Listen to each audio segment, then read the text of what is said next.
Welcome back to Finn versus History. You join us for part 4. In our frolic through the managed decline of the British Empire. Jolly frolic through managed decline. We're on to Antony Eden. Yes. There he is. The most handsome of all prime ministers, probably. Well, I was going to say there's an element of Horatio in Antony Eden, but then... I just complimented myself. No, but I take it back now. You said handsome.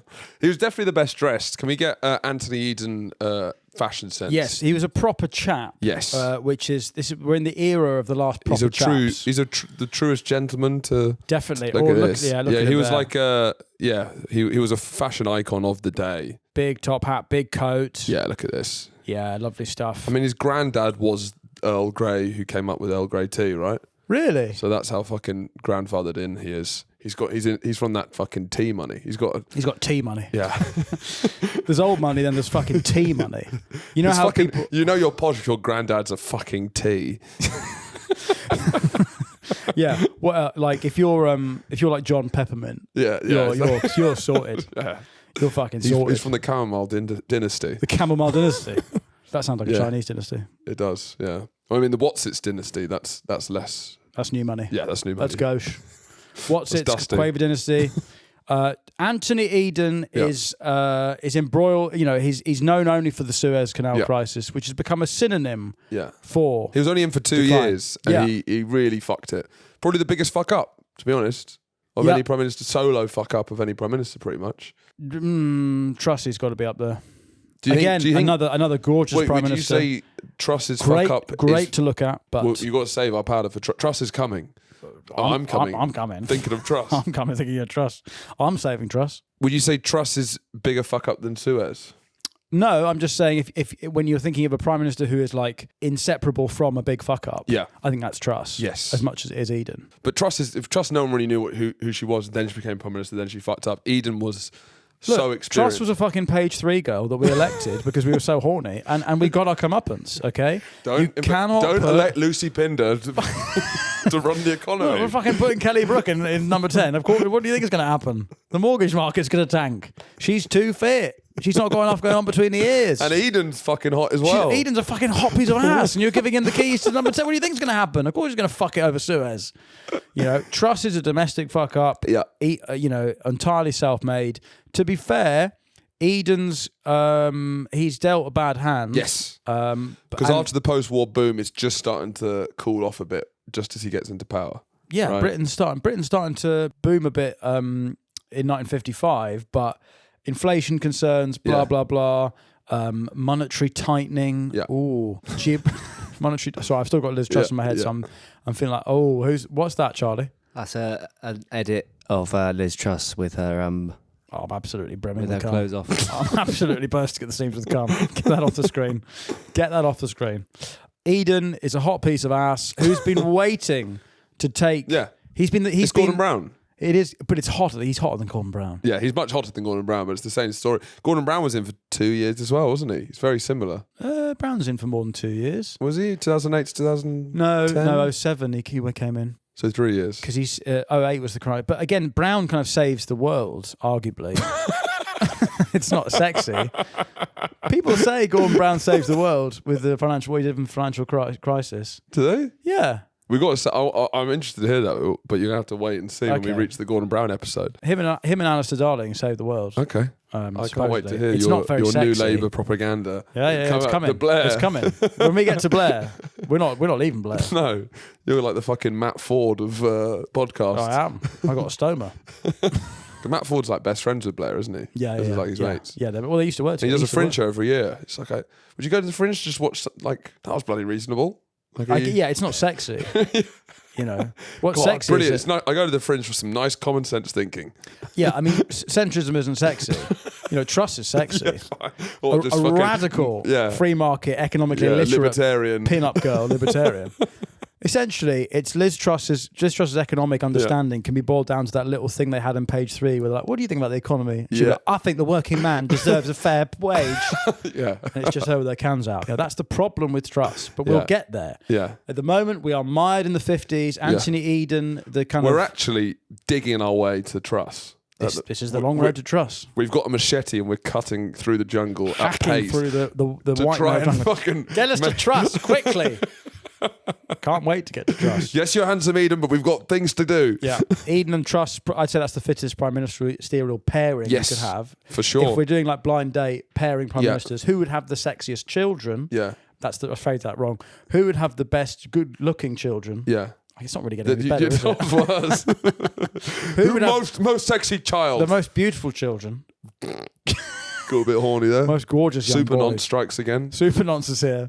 What I mean, I think Eden and Truss is probably. I'd say so. Maybe The prime ministers are not a good-looking bunch. The British prime ministers. We don't elect on looks that much. and when we do, it's it goes- a it goes disaster. It goes terrible. badly. We've learnt our lesson. Attlee, not a good-looking fella, particularly. Pretty Did average a lot. looking. Did a a great lot. job. Brown saved the world. Saved the world. Yeah. Blair started attractive, full of yeah. him. By the end, he'd absolutely fucked it. Yeah. Blair surely gets some new teeth, lad. Yeah, the amount of money he got. Everyone's saying that you're the devil incarnate. Don't look like him. Yeah. He does look evil now. Yeah, he does.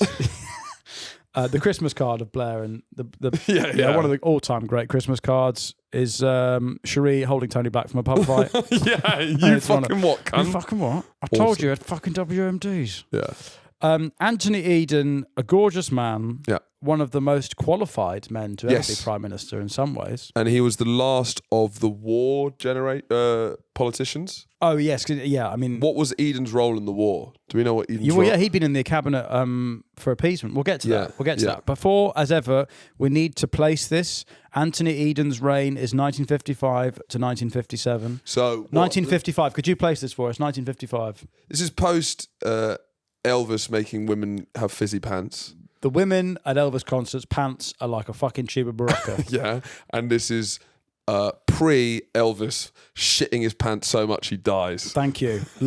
Beautifully placed. You know, before It's bookends of Elvis' career. Ian comes to power, and when women wake up after a night out, they're putting their pants in a glass of water, having seen Elvis, and it's fizzing like a Barocca. like a Barocca. It's absolutely fizzing. With And sexual then if energy. you put Elvis' pants after he died in a glass of water, Yeah, and it's bubbling. it's bubbling, and it's seeping, and it's oozing because he's shat himself to death. He had a poo so big he had a heart attack. God bless him, the king. But that's still to come. Yeah. Antony Eden takes power in 1955, and again, let's paint a picture. Yeah. The house price, the average house price, is in today's money 50 grand. Okay, so it's going up, but not by loads. It's dropped a bit since Churchill. What It was was Churchill? 70 grand in today's money. Oh, right. So it's cooling.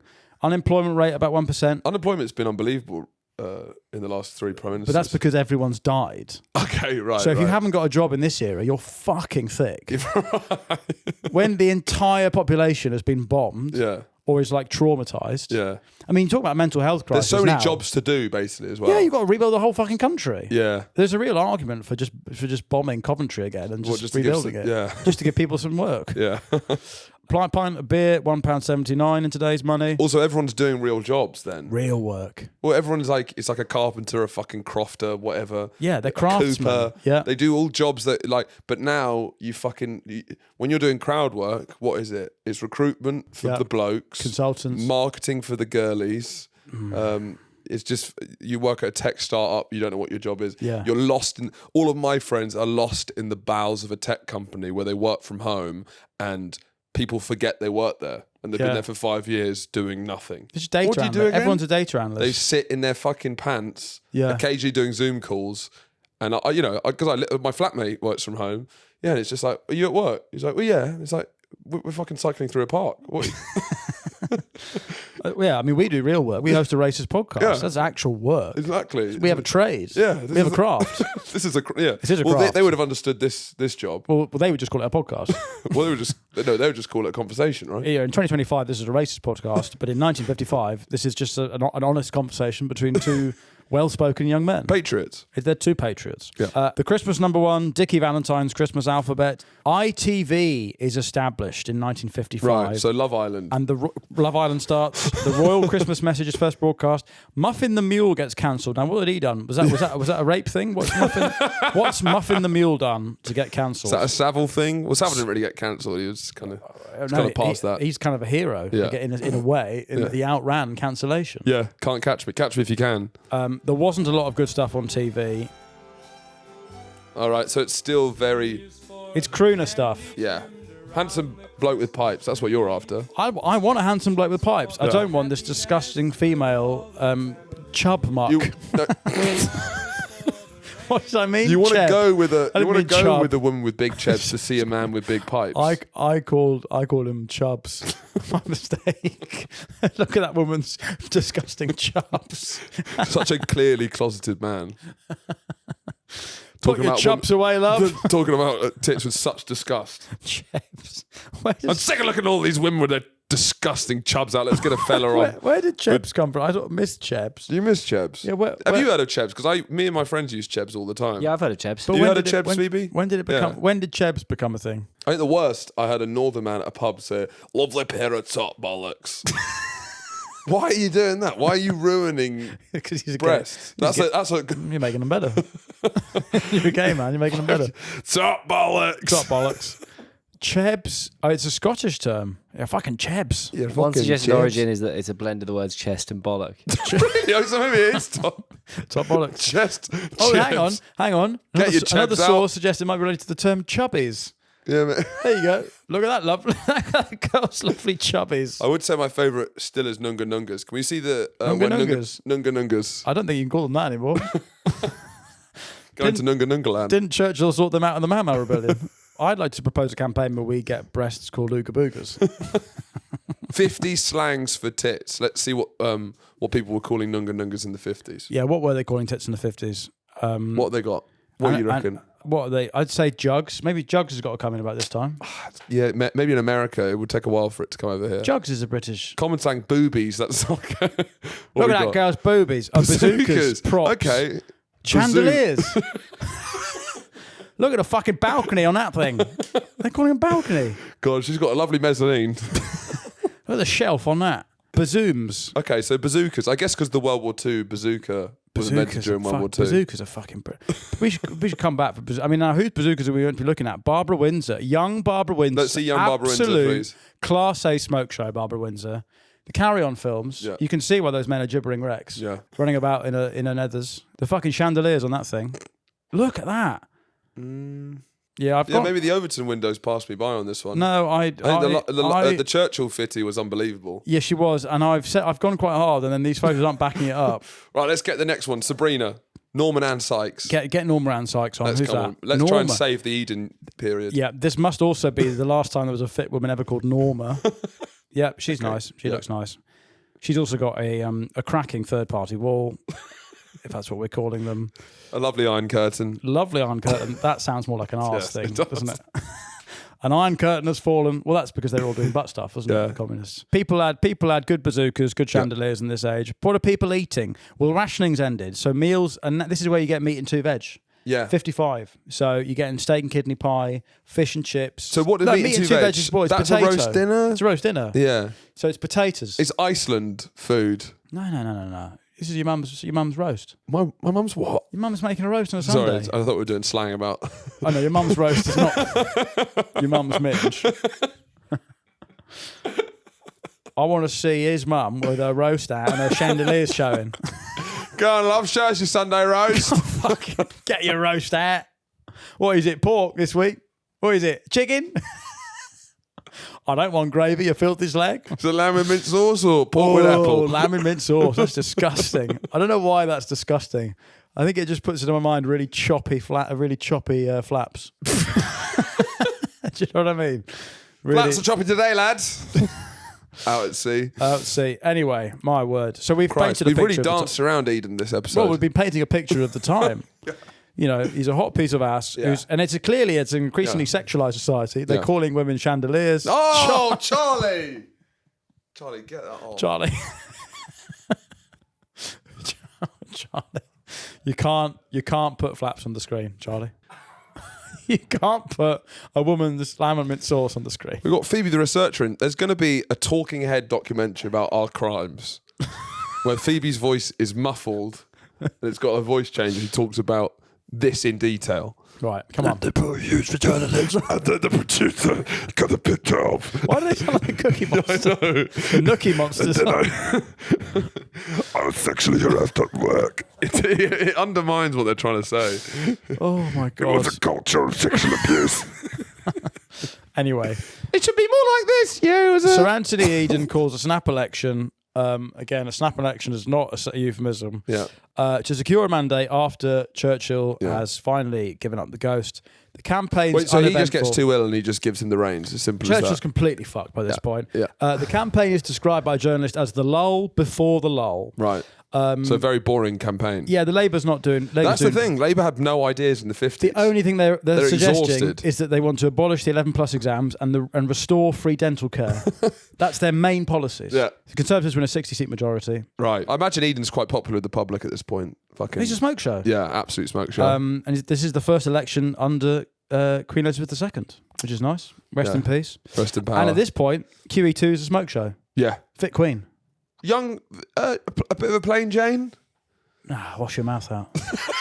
I'm a fucking. Let's see young. Let's objectify the I'm Queen. a fucking please. patriot when it comes to the Queen. She's not You'll got. finish your plate. I'm finished my plate. I'll lick it clean. I'm not having. Her sister was an absolute smoke Yeah, show. look at that on the far left. Look at that. Yeah. Gorgeous. No, she is. Yeah, she's gorgeous. get the Queen's sister up. Margaret. Oh, yeah. I mean, this could be the whole podcast. It's just getting. ranking. Margaret. Yeah, look. Yeah. And she was a goer as well. Yeah, she had something about her. She was a She real had a bit- fucking yeah. goer. She was nailing fags. And I don't mean in like the biblical sense. I mean, And I don't mean it by the cigarettes. I don't mean. Right. Come on. Come on. So come on. Christ's sake. We've painted the picture of the world that Eden's come into now. One of the most Etonian cabinets in British history. So far. Churchill before. Yeah, Churchill wasn't Eton, he was Harrow. Macmillan was Etonian. Rab Butler, these are the people who are swilling around in power. Has a rivalry with Macmillan. Eden didn't like him either. We should put a pin in the fact that Macmillan is foreign secretary. As that Macmillan is our next prime minister. He's also a bit of a snake. Bit of a snake here. Yeah, he's a snake. And Butler and Macmillan don't get on, Yeah. and so they're kind of scheming for a favour as well. But I think we need, before we get into Eden's premiership, we need to who is this hot piece of ass? As you say, he's part of the landed classes, descended from Earl Grey, Grand Party. Yeah. World War I, he's got a pretty strong record. Yeah. He's awarded the Military Cross for the rescue of a wounded man from no man's land. He whilst made under very fire. little of this event, which is quite interesting. Yeah. It's nice. He's properly schooled. Yeah. He's like, well, don't cause a... Yeah, exactly. He's the last, but he's not opening up on Diary of a CEO. Which is what I want to see, is someone of this generation on Diary of a CEO going, well, I'm not talking about Can't grumble. that. No, it's fine. I'm alive, aren't I? Anthony Eden's favourite food, roast beef and Yorkshire pudding. Yeah, Really? He's a straight man. Yeah. Yeah. He's a- Yorkshire pudding's bum. Roast beef is flaps. Yorkshire pudding's the arse. yeah. But he frequently dined out, which is a euphemism for being gay, I think. In 1990, this is amazing, right? So in 1918, at Ypres, he's positioned opposite Hitler on the battlefield. Oh, really? And they would go on to discuss this later in life, because when he goes to the Munich conference, because he's part of Chamberlain's cabinet, he's the foreign secretary under Chamberlain, he gets a souvenir from Hitler, which is like a map with both their positions on the field. No way. Where they were fighting. Isn't that incredible? Look at that. I'd love to have that map. I'd like to have a lock of his hair. I'd love to a locket. And Hitler was reportedly pleased to hear that Eden's made foreign secretary, which is nice, isn't it? Well, he's a charmer. You can tell. He is the ultimate. I think he's got. He charmed me. He's charmed. Because all I knew about him was Suez, and I was going in with Antony, you've charmed me. You charmed me. You got the job. Can I just shake You your hand? fucking hot piece of ass. Bet he smelt amazing. Oh, when everyone he looks else like stinks. he smelled fucking amazing. Yeah. And everyone is dressing like shit in this period at the time because they've all got tattered stuff. Everything's sewed together. They got them. Well, got dirt actually, on their face. in the 30s they are. Yeah. But even post-war, like, I guess it's starting to pick up. It's starting to pick up now. I think because the consumer boom under Churchill. Yes, you're right. To, Black Friday. Black Friday's in. You kicked an old woman to death to get a nice cardigan. But Eden's not doing Black Friday. No. He's got a tailor. He's got it all sewn up. He's got Savile Row. He's doing White Monday. He's doing white most days, I think. The experience of the First World War would never leave him, which many credit these years as informing his later opposition to appeasement and to Colonel Nasser, which we'll get to. Yep. So in 1923, this young hot thing, young, dumb, full of cum, is elected to Parliament. Yeah. And in March 35, he shadows the Foreign Secretary. Yeah, I like the name shadow because it implies that they don't know you're there. Yes. It implies that you're constantly sneaking around. But just trying to learn how to do a job better. So he's a minister in the Foreign Office and he goes to Berlin to meet Hitler and they talk at length about World War I. And Eden found the Führer to possess an easy charm. Really? And Eden took to the meeting this souvenir, map of their mutual position at Ypres that Hitler had drawn on the back of a menu, which is nice, isn't it? So 1935, he begins the first of 3 stints as Foreign Secretary under Chamberlain.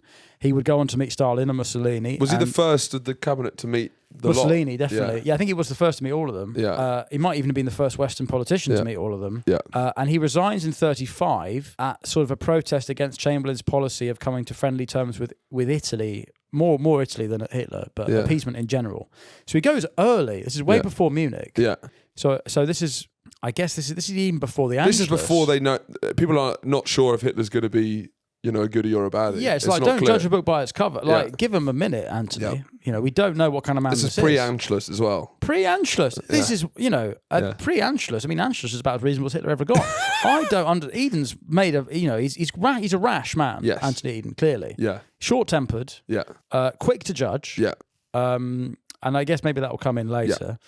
And then, so he leaves the cabinet, and then the Second World War, re-enters the government. Yeah.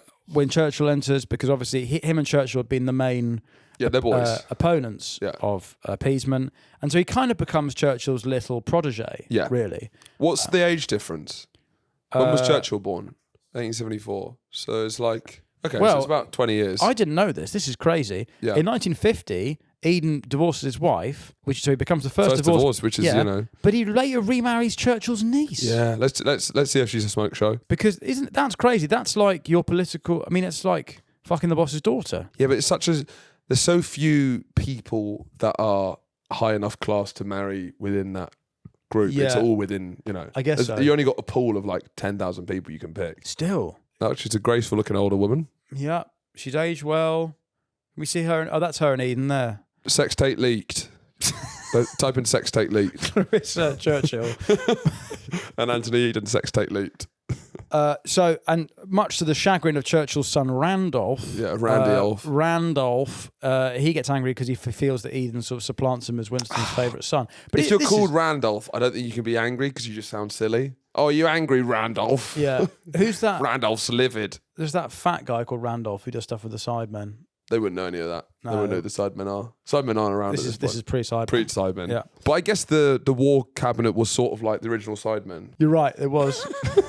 They did like football matches. Now they're all breaking off. They have their own channels, but Yeah, it's like KSI's Churchill. Yeah, they're most powerful when they're together, really, aren't they? So Eden becomes Foreign Secretary in 51 for the third and final time. In 53, during Churchill's tenure, he becomes really ill. Really fucking ill. Now, I think this is is it a gallbladder thing? Basically, he has surgery, and they fuck the surgery. It's literally a knife slip. They cut. Is it a bile duct? It's a bile duct. That's what it is. It's a bile duct. He sneezes and just fucks it. Basically. The surgery just fucks it. So can you find out what like a bile duct, what does that mean? Why are you ill with a bile duct complaint? I don't really know. Why are you ill? Why are you bile? Yeah, so what is the bile? The bile duct is a series of thin tubes that carry bile from your liver and gallbladder. So it's a duct for bile. Yeah, I know. I guess. So when we were in the neonatal unit when my daughter was born, we met loads of other mums who'd obviously had emergency surgery because their pregnancies had been fucked up. There was one friend of ours who we met there, and we were, you're all sharing war stories when you meet them. Yeah. And she just kept saying the word bile. She was like, I went green, I was itching, my bile was bad, there was too much bile, it was like a massive build-up of bile, the baby was just causing bile, the baby was too big so there was bile everywhere. So basically, it's just the most fucking medieval thing. Yeah. So basically she had too much bile in her because the baby, they just get the four baby humours out. weren't balanced. Yeah, she had an imbalanced humours. Yeah.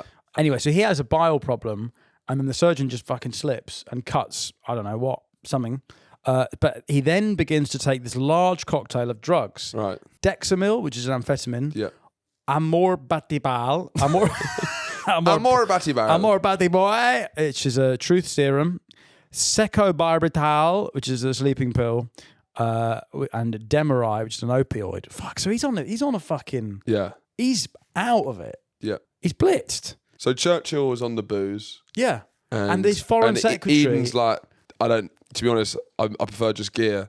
I feel like it makes the hangovers better, and like I get a better come up when I'm not drinking. So he's on speed and opioids, and a truth serum, and he's foreign secretary. Yeah, I mean this is crazy. I mean, well, the 50s is fucking traumatized war veterans blitzed out of their minds But this, leading a country. But this carried on to the 70s. Everyone until Thatcher has served in the war at some point. So this is all people who are just blitzing themselves to forget the chaos and trying to rebuild the country. Yeah.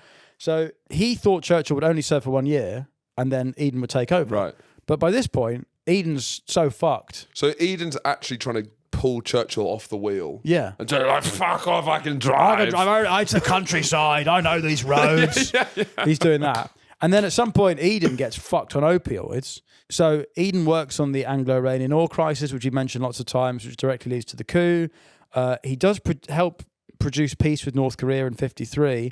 And on the 5th of April, 1955, Churchill resigns and Eden, at long last, becomes Prime Minister. And he's been a great foreign secretary. He's considered a great... He's considered one of the best foreign secretaries. But Certainly it's the most completely, experienced. wiped off with... And in Suez. many ways, the irony of it is that domestically he was very bad, Yeah. but he was seen as the most qualified foreign secretary that ever been, and yet it's a foreign event that undoes him. Yeah. It was said that Churchill was bad with detail. He was a big picture guy, and Eden was all about detail. Yeah. And then when Eden came into power, it was like he couldn't struggled. see the big picture. He couldn't see the big picture. He's just focusing on things. He's not... terrible delegator, apparently. Yeah. He couldn't delegate tasks. Whereas what Churchill was good at was getting drunk while other people did the work. You do that. I don't care. Fucking give me a drink. Yeah. So, you said you know something about the... Well, no, I read about it in the notes, but I guess it's quite hard to find non-Suez stuff that's interesting because it's only a 2-year period that's so dominated by it. But in April 1956, Navy frogman, a diver, Lionel Crabb, disappeared whilst diving. The Admiralty issued a statement claiming Crabb had died whilst testing equipment. However, it was quickly discovered Crabb had in fact been killed while spying on a Soviet ship when it was docked in Portsmouth, having brought Khrushchev there on a state visit. Eden had been approached by MI6 in advance about a potential dive, but he had clearly forbidden it. MI6 did it anyway because they viewed him as weak. When the story broke, Eden, who had anger issues since he was a child, was beyond furious. I mean, those sort of Victorian men getting furious. Yeah. Oh, right. What the bloody hell? Bloody heck. But we find this at the moment with our children, that we don't know how to discipline them. Because they have no respect for They have no respect authority. for us, or they're feral. Yeah. And then we're like, if they do something wrong, you're trying to improvise jeopardy or like a threat. So we literally go, right, go and stand at the wall, face the wall, look outside. Yeah. So we just send my daughter to go and stare out the window for 2 minutes, and we're like, what the fuck? I don't know. She loves it. Well, I don't know. She thinks that's a punishment, but she's just like looking outside, and we're like, why did we say that? What the fuck? You got to bring back the slipper. Well, yeah, we need the belt. Do you believe in smacking your children? Well, it's not socially acceptable. So. Is it emotionally acceptable? Do you No, think? I don't think it is. I think the balance is you want them to feel safe, always feel safe in the house, and yet you also have to stop them from just walking around with a massive knife. Yeah, you want to make them so- feel safe in the house, but you also that's the best place to hit them because no one can see. It's the only place to hear them nowadays. Yeah, Cafe in Nero. Sadiq's London. Yeah, you can't fucking smack a kid in Cafe Nero. No, my God. Yeah, so it's a tough one because it's a hack stand-up bit, but as soon as you have kids, you realise why people smack them, because nothing makes you angrier than your own kids being naughty. There's ways. I do believe in non-smacking disciplinarianism though, because you do see, especially middle-class parents, letting their kids run absolutely wild. Well, there's disciplinarianism. They've just most of them have given up entirely. Yeah. Those They're like fucking gentle parenting. Yeah, crayons on the wall. They're expressing themselves. Do not let them express themselves like that. Fuck me. Express yourself outside. Yeah. But not inside. No. That's what the outside's for. Let's get to Suez, because this is the defining event, you'd say, of Britain in the 50s, really. Definitely. And what we've been building up to. Because the empire's already collapsed like a fucking pudding, right? Yeah, they're packed up, they've got out. But they've left the tent. And Suez is not the end of the British Empire. That actually ended a decade and a half ago.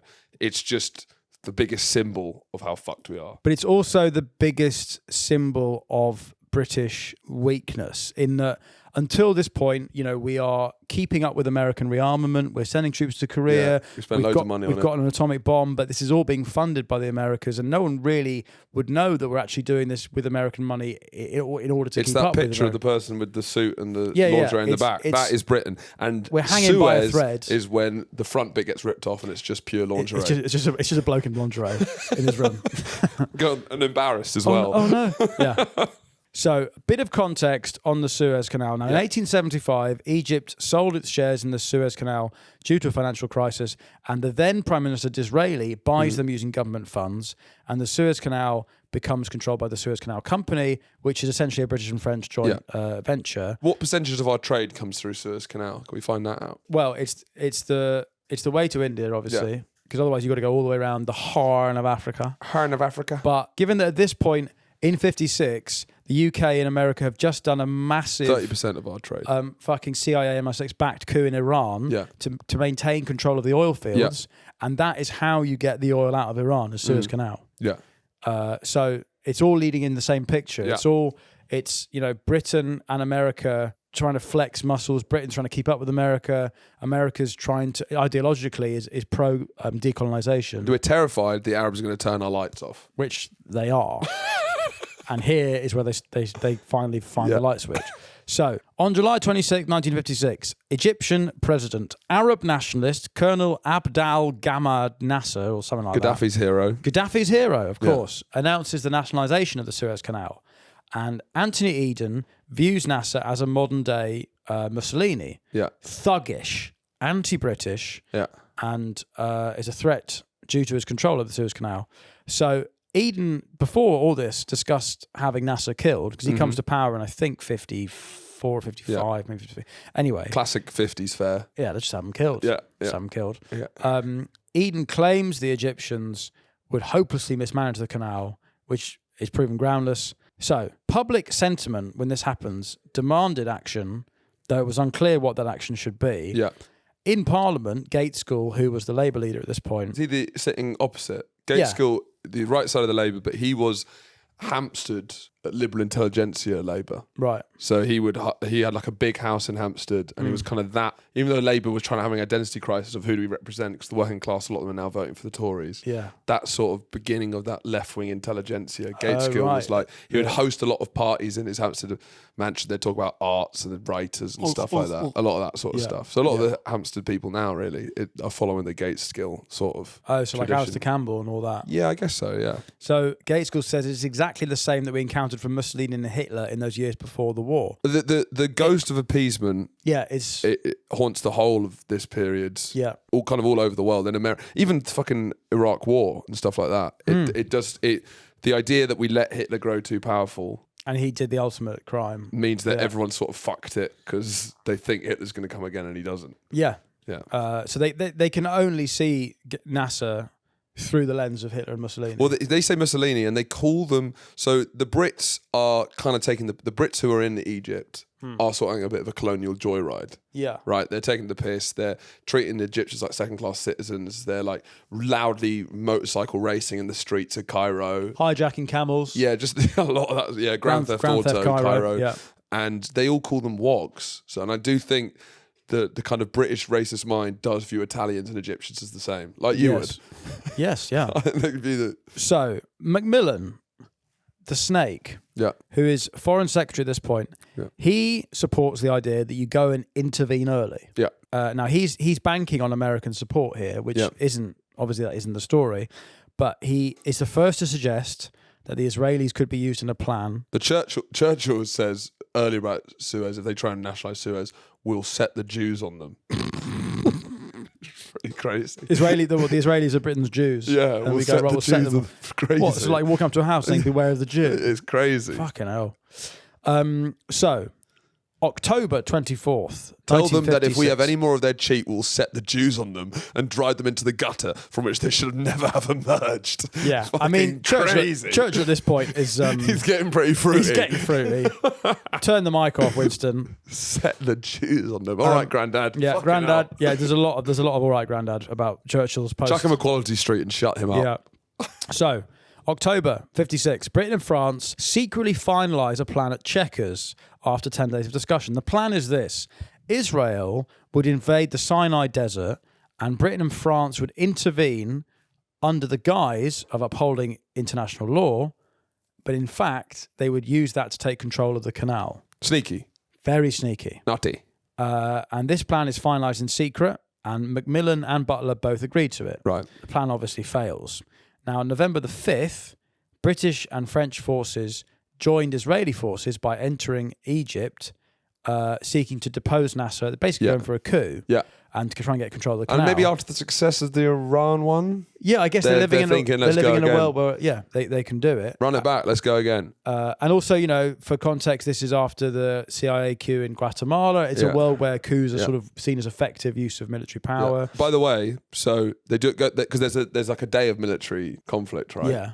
And we absolutely nail it. Destroy of course 205 of their aircrafts. Yeah. We lose 2. It's like it could not have gone better. Roll the clock back. Get Monty. It's already going unbelievable. Tank battles. Because that's the interesting thing about Suez. It's a disaster of diplomacy, but as operationally, it couldn't have gone better. Yeah. We've got the first day goes brilliantly. So what is it? 22 dead. French 10 dead. Yeah. Israeli 172 dead. Egyptian somewhere between 1,000 and 3,000 casualties. Yeah, look at that. Like the numbers are crazy. So what happens is they go in and they face backlash. And then immediately, US financial pressure is applied, which triggers a massive run on the pound, which forces an immediate ceasefire and a withdrawal on November the 6th, which sort of the public nature of it demonstrates to the world that America... it just laid so bare. Yeah, that's why this is important, is that actually this has been true for, 10 years, but this is the first time that it's undeniable to anyone that Britain is just... A little bitch boy. Is a little bitch boy. Yeah. And so Eden's big mistake in this had been not to either strike earlier. I think there was something about... There's something about him also committing.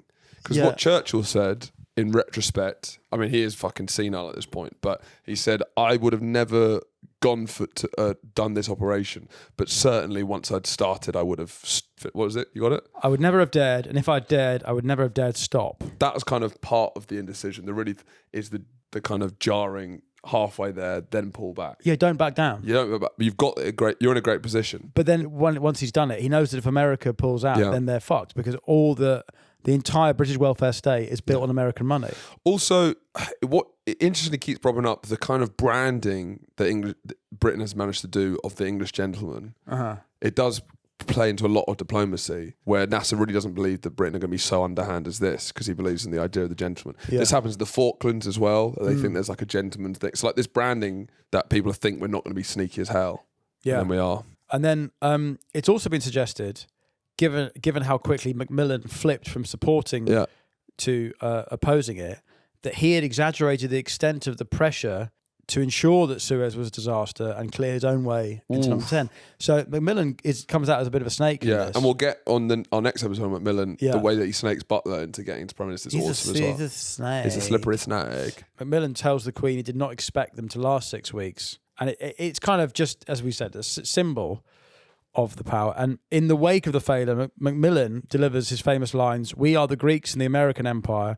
You will find the Americans much as the Greeks found the Romans. Great, big, vulgar, bustling people, more vigorous than we are, and also more idle, with more unspoiled virtues, but also more corrupt." That's pretty astute.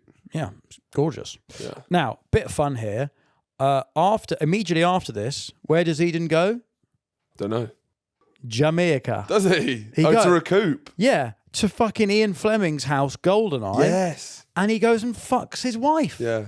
Who at this point, he's having everyone have a look at her noshing on her chandeliers. Wait, Eden fucks Fleming's wife? Anne Fleming. He cheats on Churchill's niece. Well, I don't know if he fucks her, but Anne Fleming's is it Gate School? One of the Labour guys has an affair with Anne Fleming. Anne Fleming is like high society, right? Because the Flemings are high society. And she would just host people in Jamaica. And because Ian Fleming at this point is just drinking, writing James Bond, he's not paying her any attention at all. Yeah. So she's just having lovely times with the various high society. She goes swimming with Antony Eden in the Jamaican Sea and stuff. So Ian Fleming was a cuck? I think so. So the Bond was a cuck's fantasy?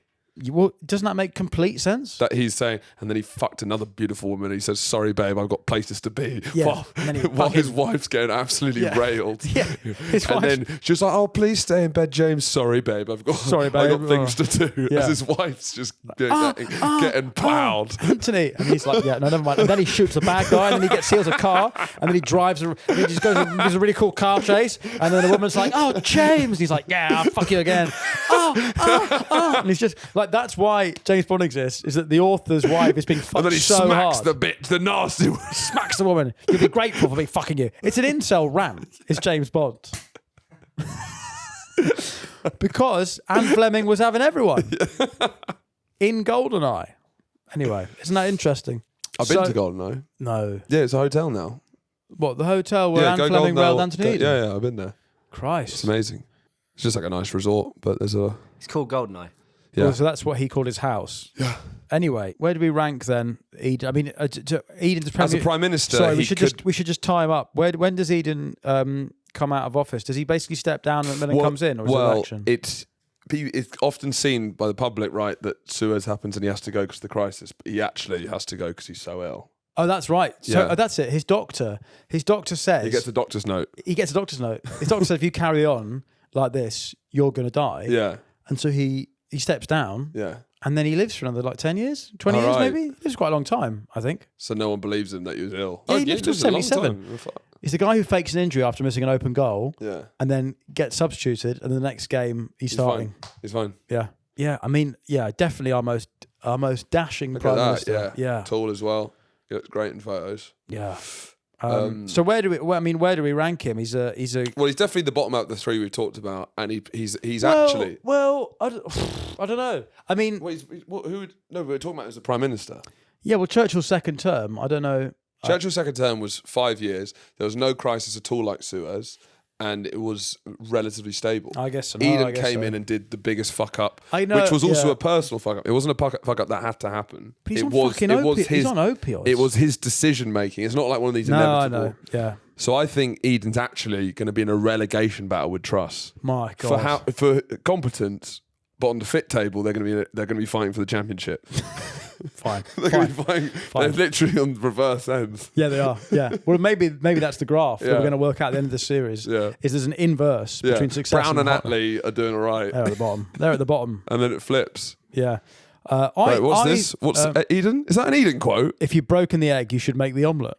That's quite nice. If When you life broke- gives you lemons. Is that his reflection on Suez? Yeah, I think so. Because that was the mistake. Yeah. Is he broke the eggs and didn't make the omelette? Well, what's making the omelette? Making the omelette is finishing the military operation and not Right. pulling out. Yeah, so and that's also his you had idea. all his military commanders who had put their lives at risk were already there. So that's it. You've broken the egg. Yeah, you might as well just see what happens. Make the omelette. Yeah, Otherwise, you're just cracking an egg into the bin, aren't you? yeah. Which But is it's, basically what it's he a did. very post-war Britain. It's the whole, you start something and you don't finish it. But I guess this is the last time. You innovate the motorcycle, you don't fucking dominate. Yeah, but this is the last time Britain tries something on the international stage. Yeah. It's the last time it goes in with the sense of itself as a great power. Because even Iraq, we're just following America. We realise what we do. We go, we don't have any. No, it's Falklands. That's why Well, yeah, Falklands. That's why Falklands is such a big thing. Yeah, it Because is. it's symbolic of like, And we only do that because it's Thatcher. yeah, Only Mummy would take us to war Yeah. and win. Yeah, and we'll get to Wilson famously keeps us out of Vietnam. that's his biggest That's his achievement, probably probably. biggest achievement. So because this is, but I mean, all that is the shadow of Suez. Yeah. Because it defines foreign policy for a generation. Yeah. Which is that we're the Americans' little bitch lapdog. So I guess because any like British military success is going to be shed dad fodder. Yes. That's why all the shed dads read about SAS operations because that's Yes. all we've got. Yeah. All we've got is like tiny elite operations. It's getting hostages out. It's that sort of stuff because that's. This is shed divorce dad stuff. This is not. Crying really Yeah, much. this is Suez. trying to ignore this. Oh, Suez doesn't count. Yeah. And it sort of marks the beginning of an era of rapid decolonisation. Under Macmillan, it's a complete African Well, the fire sale. invincibility's gone. Yeah. It's like Yeah. immediately now. Yeah, the we're aura's gone. standing there with the fucking lingerie on. Yeah. Trousers are down. Yeah. Britain's trousers are all the way down now. Yeah. So, I mean, I think he's charmed me. That's what I mean. He charms you. Yeah, I like how he looks. I like his style. Yeah. I think the fact that he was on a cocktail of drugs should be taken into Yeah. account. But we just pussy whipped. Has he just pussy whipped us? Maybe. Yeah. I don't know. I mean, I think he's... Cunt struck, was what I meant to cunt say. struck. We're cunt struck by Eden, as we are with Truss. Unemployment was the lowest it had been, fell to approximately just. But he also wasn't a great promise. There was nothing particularly good. It wasn't a great delegator or manager in those 2 years. It was pretty disastrous. No, but he's clearly a foreign secretary. That's his Yeah. job. His job Yeah. is the number two. He's a number two who got the Yeah. job and fucked it. He's Steve McLaren. Yeah, he should have done lingerie ads and not been prime minister. Yeah, yeah. He should have done Calvin Klein ads on a big bus. So, next episode. Yes. You've never had it so good. Oof. Macmillan the Snake. He comes in Yeah. and the sun really starts to set The on the last British Edwardian. Empire. The last Edwardian and our first British political sex scandal. Oh. Woof. If you'd like that episode, that's already on the Patreon. We have £3 a month. You can also be part in a sex scandal. And by that, I mean you're commenting about how people who have sex are disgusting underneath women's reels. Brilliant. Landed perfectly. £3 a month just for ad-free and bonus episodes. We've been doing a bonus series on the Great Train Robbery. We're doing a bonus series on bonus the series Thorpe Affair. on the Thorpe Affair. What a boner that is. Either way, thanks so much for stopping by, and we'll see you for Harold Macmillan next time on our epic series of post-war British PMs. But until then, goodbye. Good night.